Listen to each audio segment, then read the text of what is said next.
In July of 1937, one of the most famous aviators of her time, Amelia Earhart, vanished without a trace over the Pacific Ocean. She was attempting to become the first woman to fly around the world, but somewhere near Howland Island, her voice went silent and her plane disappeared. Almost 90 years later, the disappearance of Amelia Earhart remains one of the most iconic unsolved mysteries in modern history. But before we continue, make sure to hit that subscribe button for more mystery stories like this one. Thanks. So who was Amelia Earhart? The first woman to fly solo across the Atlantic in 1932. A record setter, an author, and a fierce advocate for women in aviation, a media sensation and a national hero. In 1935, Time magazine named her one of the 10 best-dressed women in America. She was married to publisher George Palmer Putnam, who would later write a novel based on his wife's disappearance. On July 2, 1937, Earhart and her navigator, Fred Noonan, took off from Lae, New Guinea, in their Lockheed Electra 10E.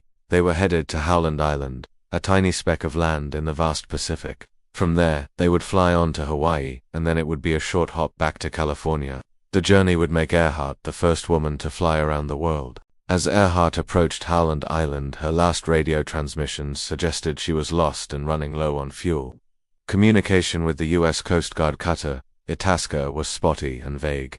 The Electra was nowhere to be seen.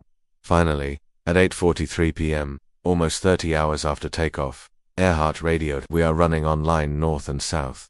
Then, silence. Despite an enormous naval search, the most expensive ever mounted up to that time, the plane was never found. No wreckage, no survivors, no sign of a crash.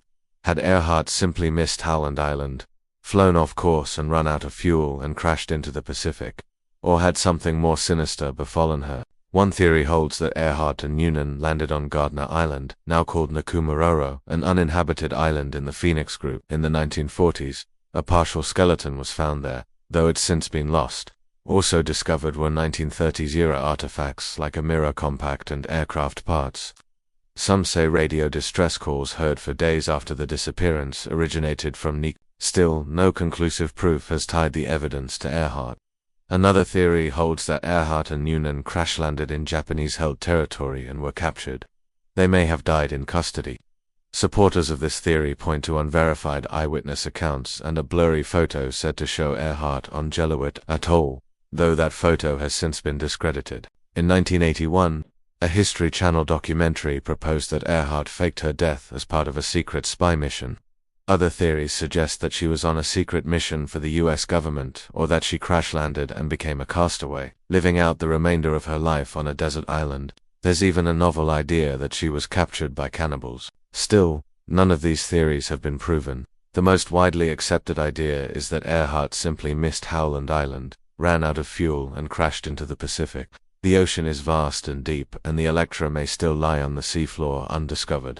Though the mystery of her disappearance has endured for almost 90 years, Amelia Earhart's pioneering spirit and adventurous zeal continue to capture our imaginations. Her story remains one of the most compelling unsolved mysteries of the 20th century, a potent reminder that the greatest adventures often end when we least expect them to. Do you think Amelia Earhart faked her own death, or do you think she is truly lost to the ages? Let me know in the comments below. And remember, if you like this, check out the series for more. Thanks for watching.